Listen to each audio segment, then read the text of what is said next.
നിനക്ക് ഇനി ഉറങ്ങണോ അവിടെ? ഇത്ര ഉറങ്ങിയത് പോരെ? കഞ്ഞി കുടിക്കണ്ടേ?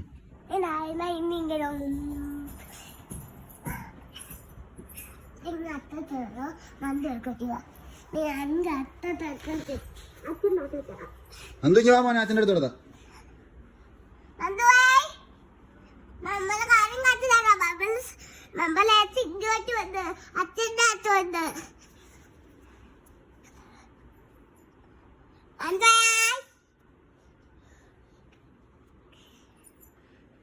എനിക്ക് ഇപ്പൊ 2 വയസ്സ് നമ്മളെല്ലാം അത്തത്തിലാണ്.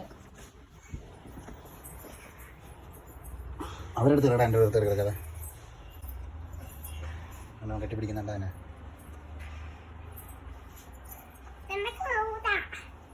കെട്ടിപ്പിടിക്കട്ടെ പാവല്ലേ.